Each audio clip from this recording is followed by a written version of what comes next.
പ്രധാനമന്ത്രി നരേന്ദ്രമോദിയുടെ ത്രിരാഷ്ട്ര സന്ദർശനം ഭാരതത്തിൻ്റെ നയതന്ത്ര രംഗത്തെ ചരിത്രമായി. നൈജീരിയയും ബ്രസീലും ഗയാനയും പ്രധാനമന്ത്രി സന്ദർശിച്ചു. ബ്രസീലിൽ നടന്ന G20 സമ്മേളനത്തിലും ഗയാനയിൽ നടന്ന ഇന്ത്യ കാരിക്കോം സമ്മേളനത്തിലും പ്രധാനമന്ത്രി പങ്കെടുത്തു.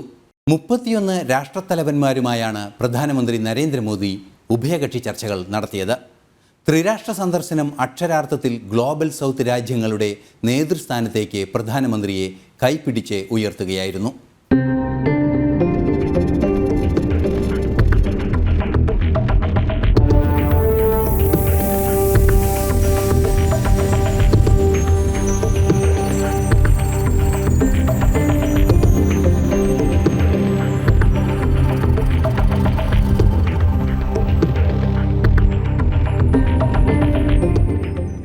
മൂന്ന് ദിവസത്തെ സന്ദർശനത്തിൽ ഏറെ പ്രധാനം G20 സമ്മേളനം തന്നെയായിരുന്നു. ഭാരതത്തിൽ നടന്ന സമ്മേളനത്തിന്റെ തുടർച്ചയായിരുന്നു ബ്രസീലിലെ G20 സമ്മേളനം.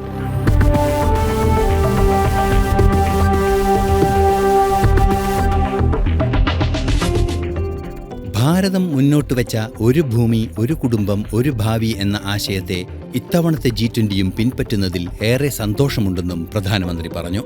പട്ടിണിക്കും ദാരിദ്ര്യത്തിനും അസമത്വത്തിനുമെതിരായ സമരം തുടരണമെന്നും മോദി ആവശ്യപ്പെട്ടു. നിരവധി രാഷ്ട്ര നേതാക്കളുമായി പ്രധാനമന്ത്രി G20 സമ്മേളനത്തിനിടെ കൂടിക്കാഴ്ച നടത്തി.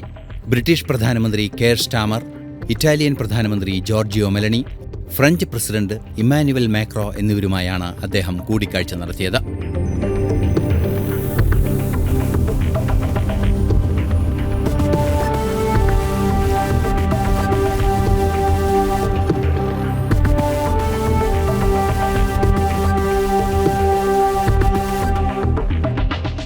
വിവിധ ലോകരാഷ്ട്രങ്ങൾ തങ്ങളുടെ പരമോന്നത ബഹുമതി നൽകി പ്രധാനമന്ത്രി നരേന്ദ്രമോദിയെ ആദരിച്ചിട്ടുണ്ട്. ത്രിരാഷ്ട്ര സന്ദർശനത്തിലും അക്കാര്യത്തിൽ മാറ്റമില്ല. ഡൊമിനിക്ക award of owner, ഗയാനയുടെ order of excellence award പ്രധാനമന്ത്രി നരേന്ദ്രമോദിക്ക് സമ്മാനിച്ചു. Honorary order of freedom of Barbados, നൈജീരിയയുടെ ബഹുമതിയായ grand commander of the order of the Niger എന്നിവ പ്രധാനമന്ത്രിക്ക് ലഭിച്ചു.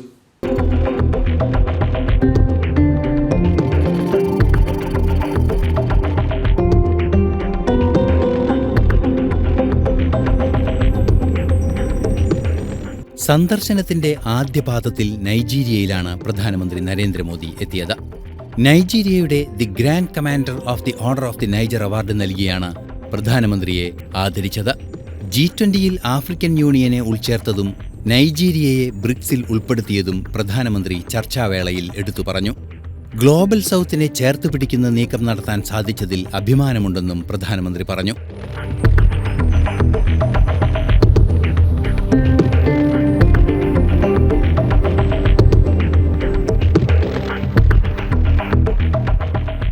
नाइजीरिया के राष्ट्रीय पुरस्कार grand commander of the order of the niger से सम्मानित किए जाने पर मैं आपका, नाइजीरिया की सरकार और लोगों का हृदय से आभार व्यक्त करता हूं. मैं इस सम्मान को विनम्रता और आदर भाव से स्वीकार करता हूं और इस सम्मान को 140 करोड़ भारतवासियों और भारत नाइजीरिया की गहरी मित्रता को समर्पित करता हूं. यह सम्मान हमें भारत और नाइजीरिया के बीच स्ट्रेटेजिक पार्टनरशिप को नई ऊंचाई पर ले जाने के लिए प्रेरित करता रहेगा. फ्रेंड्स, भारत और नाइजीरिया के संबंध आपसी सहयोग, सद्भाव और परस्पर सम्मान पर आधारित है. दो वाइब्रेंट डेमोक्रेसीज और डायनेमिक इकोनॉमीज के रूप में हम मिलकर दोनों देशों के लोगों की भलाई के लिए काम करते रहेंगे। दोनों देशों में सामाजिक और सांस्कृतिक विविधता हमारी पहचान है, हमारी ताकत है। नाइजीरिया के रिन्यूड होप एजेंडा और विकसित भारत 2047 के बीच कई समानताएं हैं। पिछले साल राष्ट्रपति तिनुबू की भारत यात्रा से हमारे संबंधों में नया आयाम जुड़ा है। आज अपने आपसी सहयोग को और अधिक सुदृढ़ और व्यापक बनाने पर विस्तार से चर्चा की। अर्थव्यवस्था, ऊर्जा, कृषि, सुरक्षा, fintech, small and medium scale enterprises और सांस्कृतिक क्षेत्रों में नई संभावनाओं की पहचान की है। एक करीबी और विश्वसनीय पार्टनर के रूप में नाइजीरिया के लोगों की आवश्यकताओं का अनुरूप स्किल डेवलपमेंट और कैपेसिटी बिल्डिंग पर विशेष रूप से बल दिया जाएगा। 17 വർഷത്തിന് ശേഷമാണ് ഒരു ഇന്ത്യൻ പ്രധാനമന്ത്രി നൈജീരിയ സന്ദർശിക്കുന്നത്. प्रधानमंत्री के तौर पर ये मेरी पहली नाइजीरिया यात्रा है।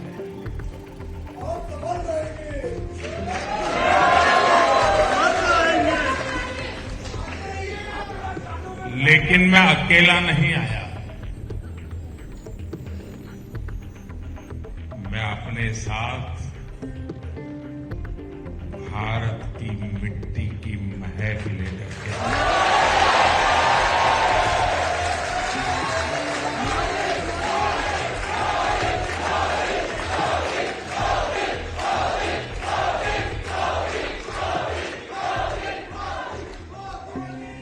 और करोड़ों करोड़ों भारतीयों की तरफ से आपके लिए ढेर सारी शुभकामनाएं लेकर के आया।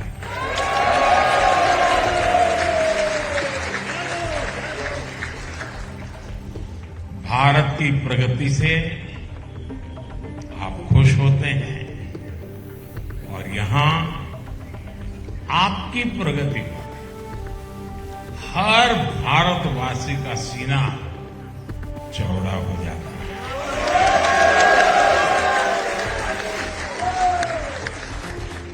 चौड़ा होने के कितना होता है?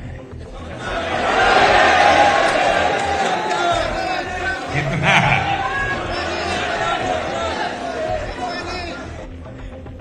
मेरा तो 56 हो जाता है।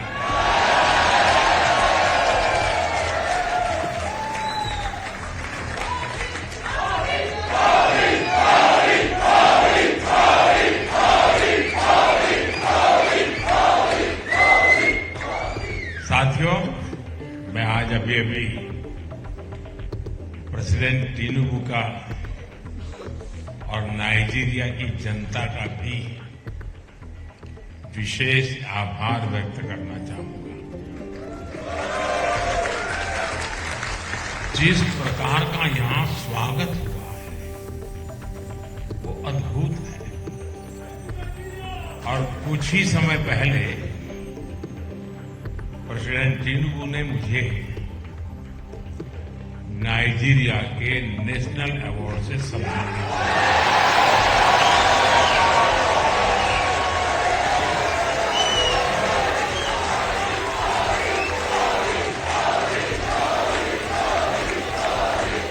ये सिर्फ मोदी का सम्मान नहीं है, ये सम्मान भारत के करोड़ों करोड़ों लोगों का है। और ये सम्मान आप सभी का है, यहां रह रहे भारतीयों का है. സാംസ്കാരിക വിനിമയത്തിന്റെ വേദി കൂടിയായിരുന്നു ത്രിരാഷ്ട്ര സന്ദർശനം. രാമായണം ഉൾപ്പെടെയുള്ള കലാരൂപങ്ങളും വ്യത്യസ്ത ഭാരതീയ നൃത്തങ്ങളും പ്രധാനമന്ത്രിക്ക് മുന്നിൽ അവതരിപ്പിച്ചു.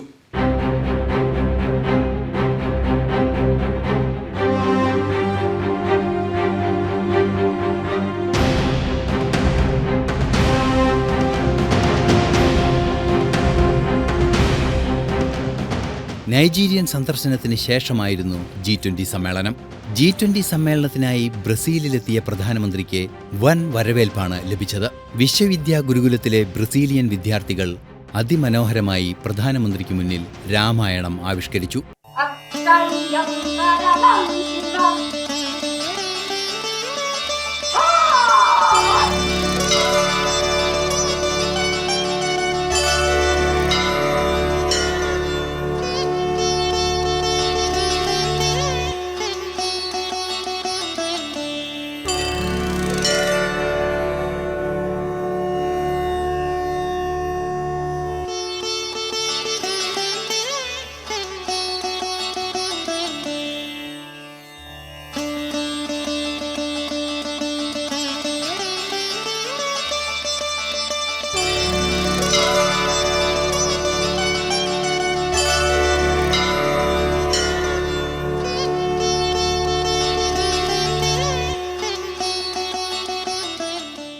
നിരവധി വൈവിധ്യമാർന്ന കലാരൂപങ്ങളും പ്രധാനമന്ത്രിക്ക് മുന്നിൽ പ്രദർശിപ്പിക്കപ്പെട്ടു.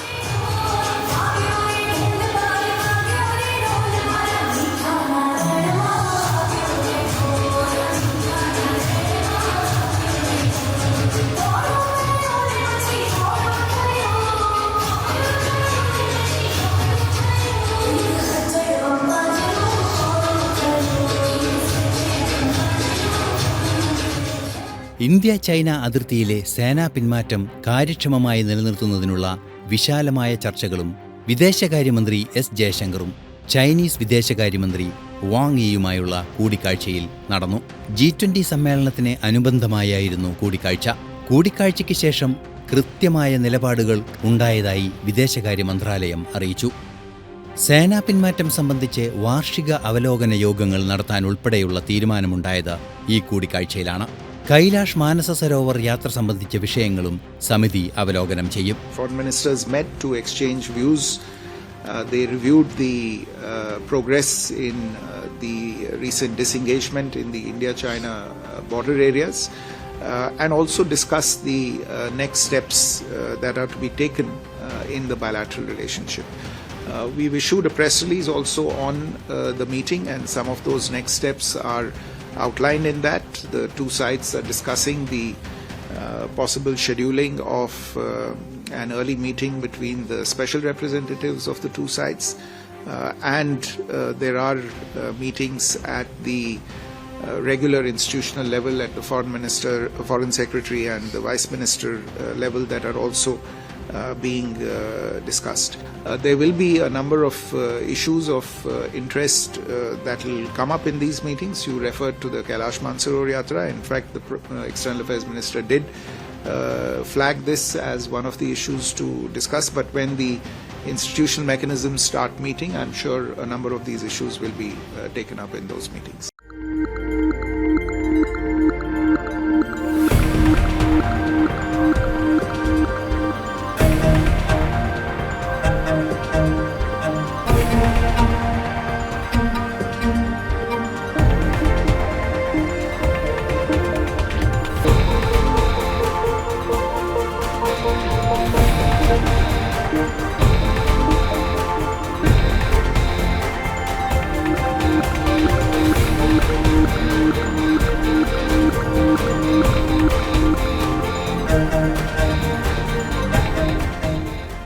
G20 സമ്മേളനത്തിന് ശേഷം പ്രധാനമന്ത്രി ഗയാനയിലെത്തി. 1968 ശേഷം ആദ്യമായാണ് ഒരു ഇന്ത്യൻ പ്രധാനമന്ത്രി ഗയാനയിലെത്തുന്നത്. साथियों, डेमोक्रेसी को मजबूत बनाने के प्रयासों के बीच हमें आज वैश्विक परिस्थितियों पर भी लगातार नजर रखनी है. जब भारत और गयाना आजाद हुए थे तो दुनिया के सामने अलग तरह की चुनौतियां थी. आज 21वीं सदी की दुनिया के सामने जो चुनौतियां हैं वो पूरी तरह अलग है। दूसरे विश्व युद्ध के बाद बनी व्यवस्थाएं और संस्थाएं ध्वस्त हो रही है। कोरोना के बाद जहां एक नए वर्ल्ड ऑर्डर की तरफ बढ़ना था, दुनिया दूसरी ही चीजों में उलझ गई। इन परिस्थितियों में आज विश्व के सामने आगे बढ़ने का सबसे मजबूत मंत्र है democracy first, humanity first. Democracy first की भावना हमें सिखाती है कि सबको साथ लेकर चलो, सबको साथ लेकर सबके विकास में सहभागी बनो। ह्यूमैनिटी फर्स्ट की भावना हमारे निर्णयों की दिशा तय करती है।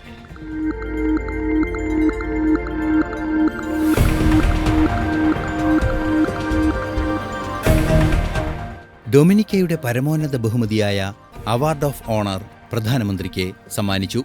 ഡൊമിനിക്കൻ പ്രധാനമന്ത്രി റൂസ്വെൽറ്റ് സ്കീറ്റുമായും പ്രധാനമന്ത്രി കൂടിക്കാഴ്ച നടത്തി. ഗയാന പ്രസിഡന്റ് ഇർഫാൻ അലിയുമായി നേരത്തെ തന്നെ വിശദമായ കൂടിക്കാഴ്ചകൾ പ്രധാനമന്ത്രി നടത്തിയിരുന്നു. फ्रेंड्स, भारत और गयाना के संबंध हमारे साझा इतिहास, सांस्कृतिक धरोहर और गहरे आपसी विश्वास पर आधारित है। इन संबंधों को अभूतपूर्व ऊंचाइयों तक ले जाने में राष्ट्रपति इरफान अली का निजी रूप से बहुत बड़ा योगदान रहा है। उनके नेतृत्व में हम हर दिशा में निरंतर आगे बढ़ रहे हैं।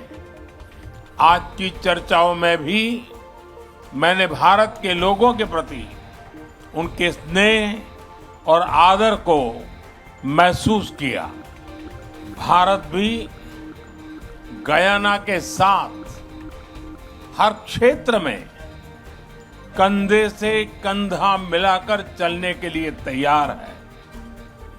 दो डेमोक्रेसीज के रूप में हमारा सहयोग केवल द्विपक्षीय संबंधों के लिए नहीं, बल्कि पूरे ग्लोबल साउथ के लिए महत्वपूर्ण है। फ्रेंड्स, अनेक नदियां, झरना और झीलों से समृद्ध गयाना को लैंड ऑफ मैनी वाटर्स कहा जाता है। जिस प्रकार से गयाना की नदियां यहाँ के लोगों की कल्चरल आइडेंटिटी का अभिन्न अंग रही है, उसी प्रकार भारत की गंगा, यमुना, ब्रह्मपुत्र जैसी महान नदियां हमारी प्राचीन सभ्यता का जन्मस्थल रही है।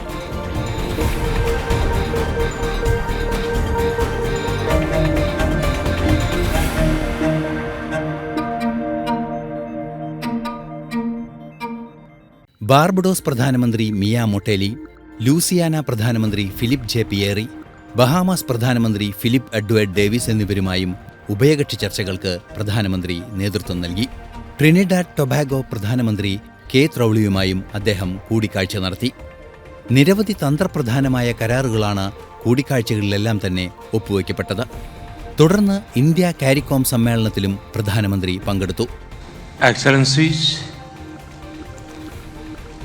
मेरे मित्र राष्ट्रपति इरफान अली और प्रधानमंत्री डिकॉन मिचेल के साथ दूसरी भारत कैरिकॉम समिट की मेजबानी करते हुए मुझे हार्दिक खुशी हो रही है। मैं कैरिकॉम परिवार के सभी सदस्यों का हार्दिक स्वागत करता हूं राष्ट्रपति इरफान अली को इस समिट के शानदार आयोजन के लिए विशेष रूप से धन्यवाद देता हूं। कुछ महीना पहले हरिकेन बेरिल से प्रभावित देशों में हुई जानमाल की हानि के लिए मैं सभी भारतवासियों की ओर से गहरी संवेदना प्रकट करता हूं। एक्सेलेंसी, आज की हमारी बैठक 5 साल के अंतराल के बाद हो रही है। इन 5 वर्षों में विश्व में अनेक बदलाव आए हैं। मानवता को अनेक तनावों और संकटों का सामना करना पड़ा है। इनका सबसे बड़ा और नकारात्मक प्रभाव हम जैसे ग्लोबल साउथ के देशों पर पड़ा है। इसलिए भारत ने सदैव कैरिकॉम के साथ मिलकर साझा चुनौतियों से निपटने का प्रयास किया है। कोविड हो या नेचुरल डिजास्टर्स, कैपेसिटी बिल्डिंग हो या विकास के कार्य, भारत एक विश्वसनीय पार्टनर के रूप में आप सभी के साथ कंधे से कंधा मिलाकर आगे बढ़ा है। ഗയാന പാർലമെന്റിന്റെ പ്രത്യേക സമ്മേളനത്തെ അഭിസംബോധന ചെയ്ത പ്രധാനമന്ത്രി ശ്രേഷ്ഠമായ വാക്കുകളാണ് ഗയാനയിലെ പാർലമെന്റ് അംഗങ്ങളുമായി പങ്കുവച്ചത്. ജനാധിപത്യത്തിനും മാനവികതയ്ക്കും മുൻതൂക്കം നൽകണമെന്ന് പ്രധാനമന്ത്രി പറഞ്ഞു. ജനാധിപത്യവും മാനവികതയും സമൂഹത്തെ മുന്നോട്ട് നയിക്കുന്ന ഘടകങ്ങളാണ്. ഈ ആശയങ്ങൾ ഉൾക്കൊണ്ട് പ്രവർത്തിക്കുമ്പോൾ പാർലമെന്റ് മനുഷ്യനും സമൂഹത്തിനും വേണ്ടിയാകുന്നുവെന്നും പ്രധാനമന്ത്രി ബോധ്യപ്പെടുത്തി. വിജയകരമായ ത്രിരാഷ്ട്ര സന്ദർശനമാണ് പ്രധാനമന്ത്രി പൂർത്തിയാക്കിയത്. ഭാരതീയ സമൂഹവുമായുള്ള സംവാദത്തിന് പ്രധാനമന്ത്രി എല്ലാ വിദേശ സന്ദർശനങ്ങളിലും പ്രത്യേക താൽപ്പര്യമെടുക്കാറുണ്ട്. ത്രിരാഷ്ട്ര സന്ദർശനത്തിലും അക്കാര്യത്തിന് മാറ്റമുണ്ടായില്ല. ഗയാനയിലും ബ്രസീലിലും നൈജീരിയയിലും പ്രധാനമന്ത്രി ഇന്ത്യൻ സമൂഹവുമായി സംവദിച്ചു.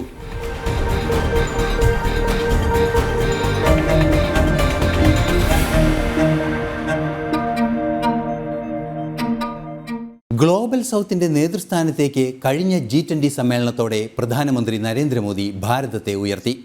ദാരിദ്ര്യത്തിനും അസമത്വത്തിനും പട്ടിണിക്കുമെതിരെ പോരാടാനുള്ള ഉറച്ച തീരുമാനമാണ് സമ്മേളനത്തിൽ പ്രധാനമന്ത്രി മുന്നോട്ട് വച്ചത്. ഒരു ഭൂമി, ഒരു കുടുംബം, ഒരു ഭാവി, വസുധൈവ കുടുംബകം എന്ന ഭാരതത്തിൻ്റെ ആത്മബോധ്യം ലോകം മുഴുവൻ പ്രചരിപ്പിക്കുകയാണ് പ്രധാനമന്ത്രി നരേന്ദ്രമോദി. ഓരോ വിദേശ സന്ദർശനങ്ങളും ആ ലക്ഷ്യത്തിൻ്റെ വേദിയുമാകുന്നു.